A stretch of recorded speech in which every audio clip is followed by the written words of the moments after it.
Bryan Kohberger, Victim Impact Reaction Analysis. Hello, I'm H.G. Tudor. You will have already watched my detailed analysis looking at the behaviours of Bryan Kohberger to make a determination that he is a psychopath with narcissistic traits.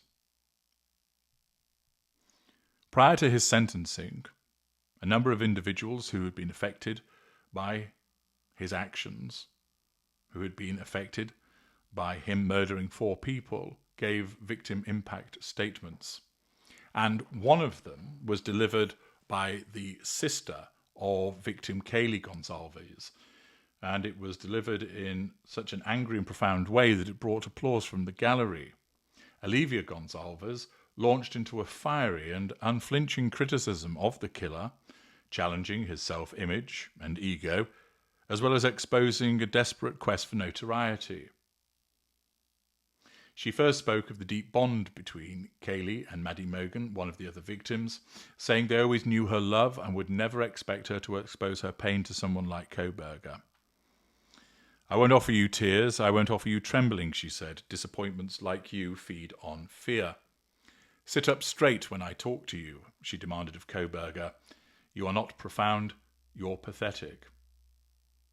You spent months preparing and still all it took was my sister and a sheath," she said, mocking the killer for leaving DNA on a knife sheath, which eventually helped investigators link him to the crimes of November the 13th, 2022. "The truth is, you're as dumb as they come.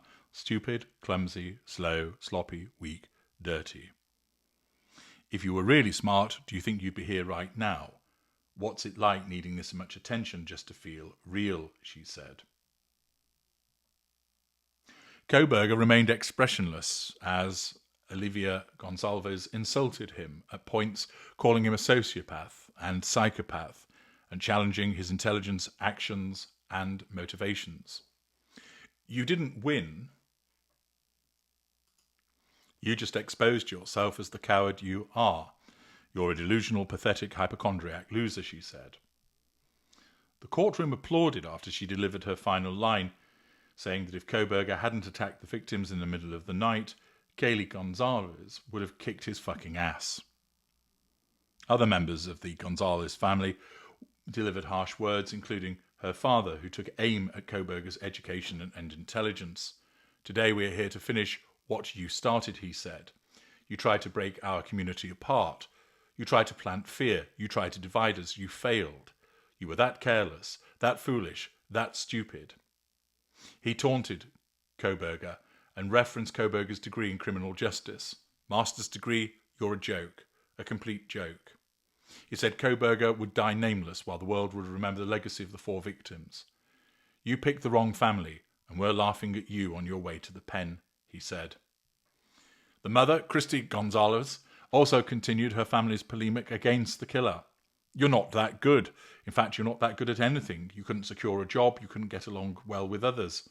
She said she was disappointed that Kohberger wouldn't be executed by firing squad and revelled in how he would suffer in prison. "You will always be remembered as a loser, an absolute failure," she said. "Hell will be waiting," she warned. In all, victim impact statements lasted for more than 2 hours on Wednesday. Randy Davis, victim Zana Knodl's stepfather, said Kohberger had also ruined the lives of the Kohberger family. "He has contaminated, tainted their family name, and pretty much a horrible, miserable thing to ever be related to him," he said. Then he turned to Kohberger.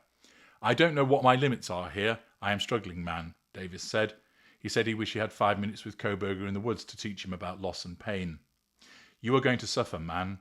I'm shaking because I want to reach out to you, but I hope you feel my energy," he said, banging on his chest. "Go to hell." Zana Knodl's aunt, Kim Knodl, was first to forgive Kohberger in her testimony.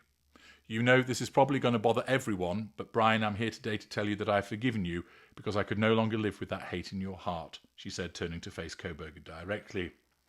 "Anytime you want to talk and tell me what happened, get my number. No judgment, because I do have questions about what happened," Kim Knodl said. Zana Knodl's mother, Cara Northington, said Jesus allowed her to forgive Kohberger even though he never expressed remorse. "Nothing man can do to you can ever compare to the wrath of God," she said. Towards the end of her testimony, she read from the Bible, taking multiple breaks to wipe her tears away and catch her breath. Accordingly, those were the victim impact statements. Let's have a little look at Olivia Gonçalves in action, and also the reaction of Kohberger as she lays into him. No one is scared of you today. No one is intimidated by you. No one is impressed by you. No one thinks that you are important. You orchestrated this like you thought you were God. Now look at you, begging a courtroom for scraps. You spent months preparing, and still all it took was my sister in a sheath.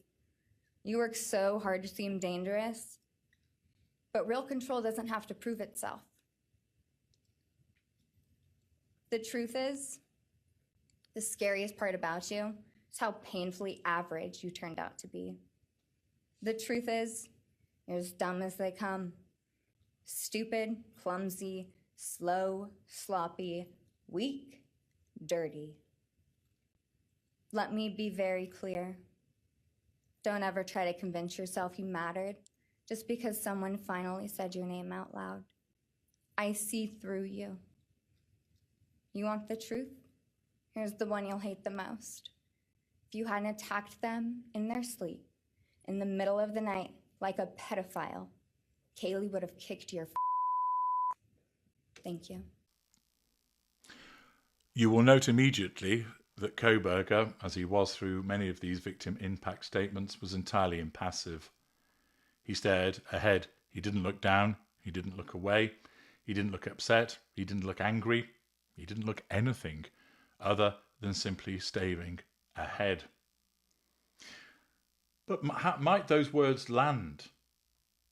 Was this perhaps just a facade that he was portraying to look impassive and implacable? Was he churning inside? Was he furious inside? What was he thinking? What was his reaction to the things that were being said about him and to him by these family members, and in particular, Olivia Gonçalves? Well, I'm going to explain that to you based on the fact that he is a psychopath with narcissistic traits. Olivia Gonçalves' comments included her expressing profound sorrow over losing Kaylee, describing her as a vibrant person and emphasizing the family's devastation. She said later in a statement, "We wanted a trial to get every detail, to know why, to hear him confess fully." She and her family opposed the plea deal, feeling it was rushed and denied them closure. She stated, "He took away my sister's future, and we deserve to know why he did this. The plea feels like a betrayal." She publicly demanded also that Kohberger provide a full confession and reveal the location of the murder weapon, which has never been recovered. If he's truly sorry, he'd tell us where the knife is and why he targeted them. As you've heard during the emotional impact statements from the victims, she has explained that there was an unbearable loss, called his actions monstrous. Naturally, her comments reflect raw grief, a demand for accountability and moral outrage, positioning her as a vocal advocate for her sister and other victims. What was his response to all of this? Psychopaths lack emotional empathy and struggle to process others' emotional pain meaningfully. Olivia's expressions of grief and loss would simply be viewed as irrelevant or noise. Kohberger might intellectually understand her pain, but he doesn't feel it, he doesn't internalize it. He sees her statements as simply predictable responses from a victim's family, rather than anything that has any emotional resonance with him. He notes them, they have no impact upon him. He remains blank. There's no remorse. This shows his complete disconnect, and this would extend to Olivia Gonçalves' anguish and anger.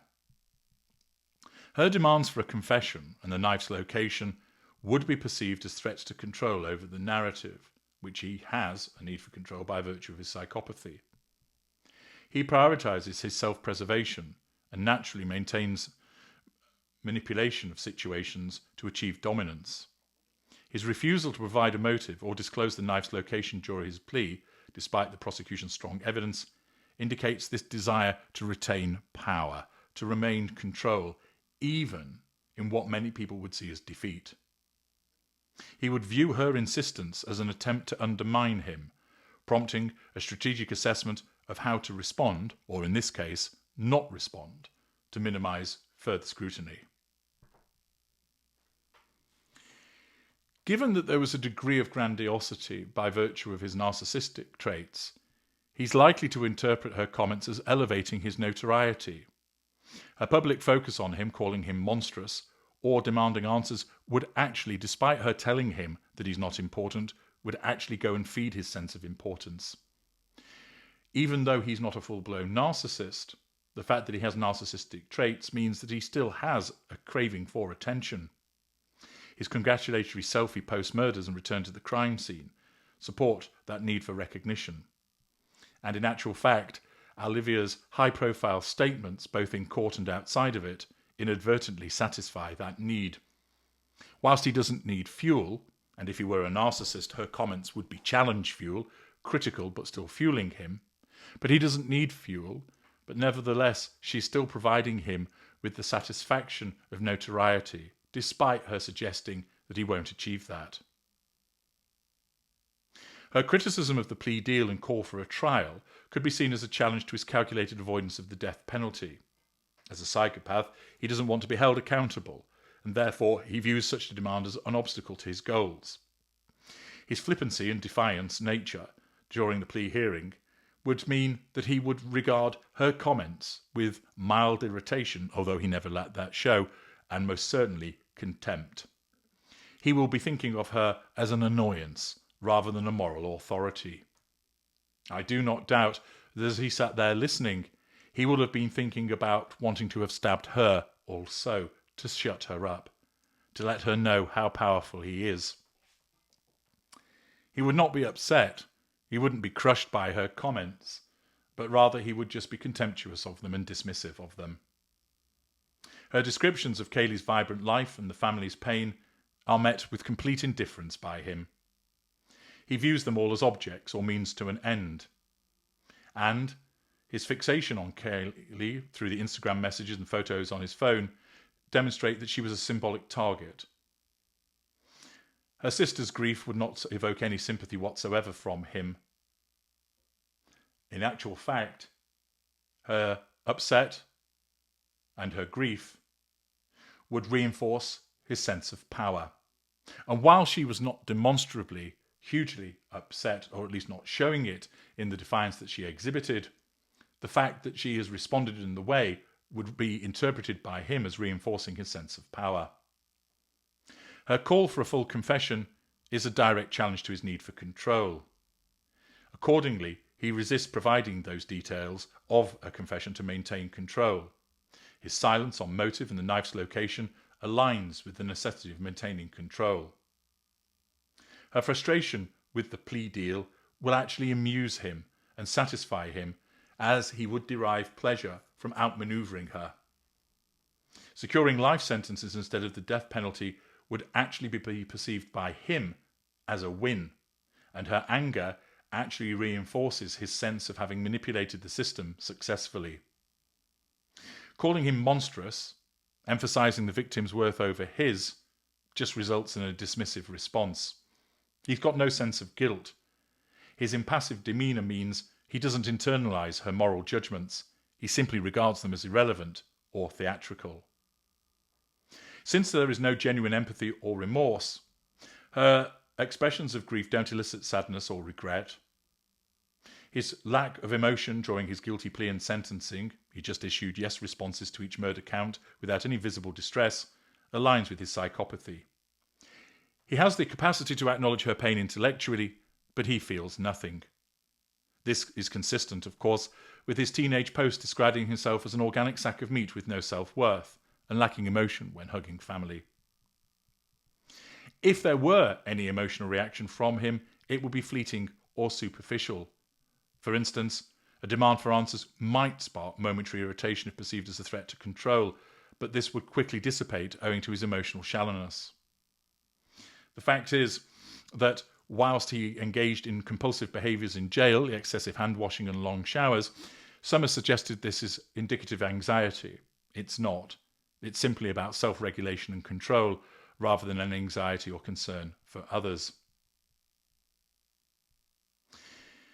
The narcissistic elements of him would derive a sense of satisfaction as a consequence of her focus upon him. Psychopaths with narcissistic overlap enjoy attention, even negative, as it reinforces their significance. Public statements will be viewed by him as amplifying his infamy, aligning with behaviours like taking the selfie post-murder. He will view her moral outrage as simple weakness on her part, or even hypocrisy. Her condemnation is met with disdain. This is particularly the case because he regards himself as intellectually superior to her owing to his criminality background, and despite her attempts to belittle that, they would be ineffective. Kohberger remained impassive at sentencing. He understands how others expect him to feel, but he has no response to her comments, and this is done to ensure that he maintains a defiant facade for the purposes of maintaining control by avoiding any appearance that might be interpreted as weakness or vulnerability. If he felt any emotional response at all, for instance, irritation at her demands, certainly not sympathy or compassion, he would mask it.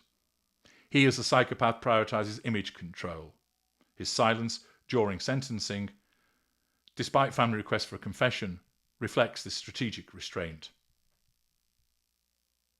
Her emotional statements and the family's public suffering will provide him with a subtle thrill, reinforcing his sense of power over the victim's legacy. His return to the crime scene hours after the murders suggests a need to relive or revel in the act, which also would extend to observing the family's grief through media coverage and the insults that were rained down on him in the course of the court hearing. Accordingly, whilst Olivia Gonzalez will have felt some satisfaction in what she said, and those observing will have done so likewise, ultimately it has no impact on Kohberger. It doesn't prick his conscience, for there is none. It does not make him feel guilty, for he is incapable of it. It doesn't enrage him. It doesn't upset him. He might have felt some degree of irritation, but focused on image control, he masks it.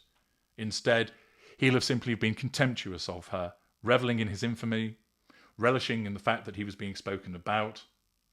The fact that he's caused such pain would satisfy him. And in actual fact, her words would have just edified him and reinforced him, reinforcing his notion of being superior and her of being weak.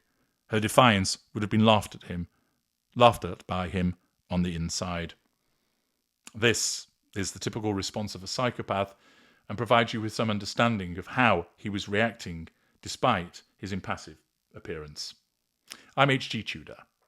Thank you for listening.